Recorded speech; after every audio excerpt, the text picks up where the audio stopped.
What is going on, guys? Welcome back to another video. This video is just discussing the state of Elder Scrolls Online at the moment, and it is facing very stiff competition with the latest MMO release of Throne and Liberty, and just basically what is going to be happening with ESO, what I think will be happening, and basically what I'll be doing moving forward as well. So obviously, with the latest release of Game Thrones and Liberty, I nearly said Games of Thrones then.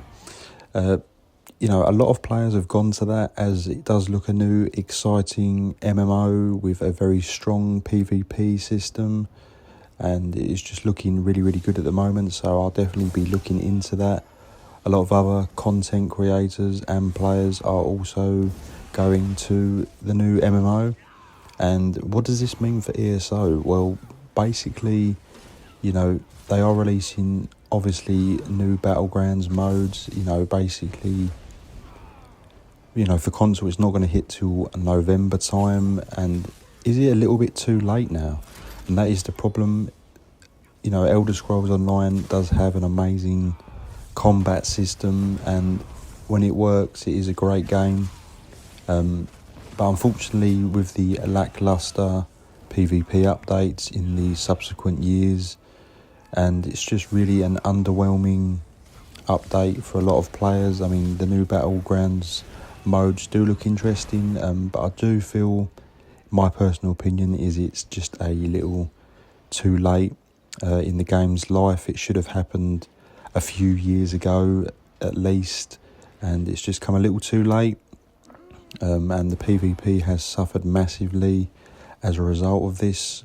A lot of players are now looking for a different MMO, and it is such a shame because the game is still great, but whether the player base will still be here, it depends on a lot of things, how the update 44 is received, but that is the problem there. It's just came a little bit too late, and players are, in all fairness to them, are just looking for other things now. And with the Throne and Liberty, it is similar style to Elder Scrolls Online and other MMOs, and it does look very good, and it is just sort of coaxed players into at least trying it out and giving it a go.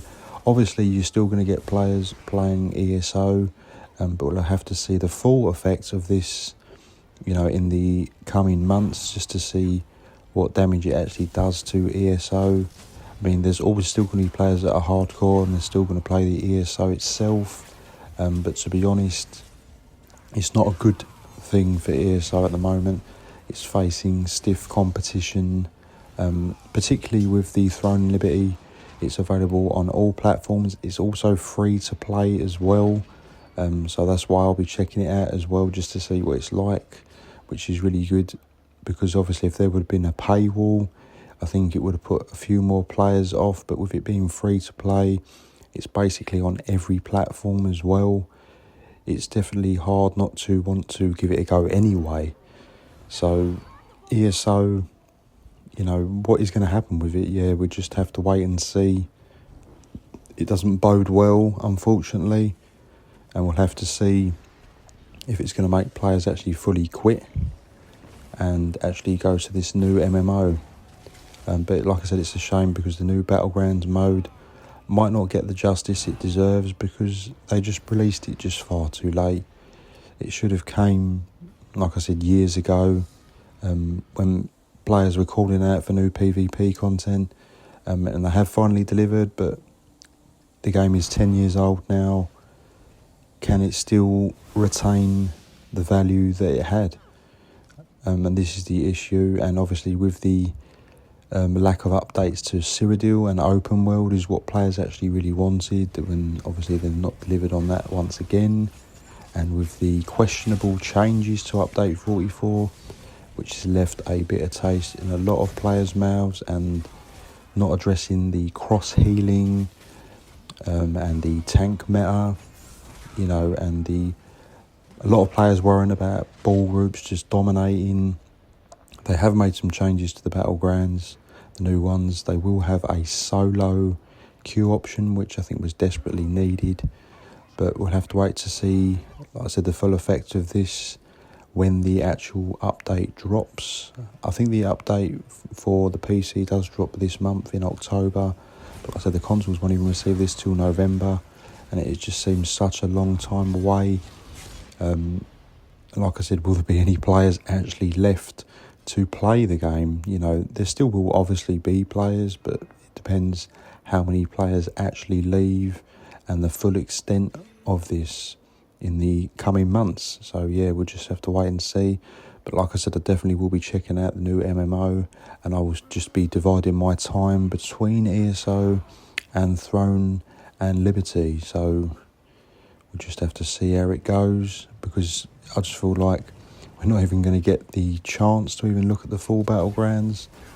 You know, it could really have a damaging effect on the ESO, and rightly so for players. You know, I don't blame them at all. You know, it's really hard to love ESO at the moment with all the things they've done, and like I said, nerfing or adjusting an entire play style such as the ganking has not been a good move at all. It's really annoyed a lot of players. Changing a play style after 10 years when other MMOs have sort of left that sort of play style as it were. It's just, you know, don't upset player base, you know, with questionable changes and not addressing the main problems of the game. And then on top of it, a really good MMO has been released during this period. So yeah, we'll have to see how it pans out, what effect this is actually going to have on the player base. This is what worries me the most. But yeah, we'll just have a see what happens. So let me know your comments in the comment section. Drop this video a like, guys, and I will see you in the next video.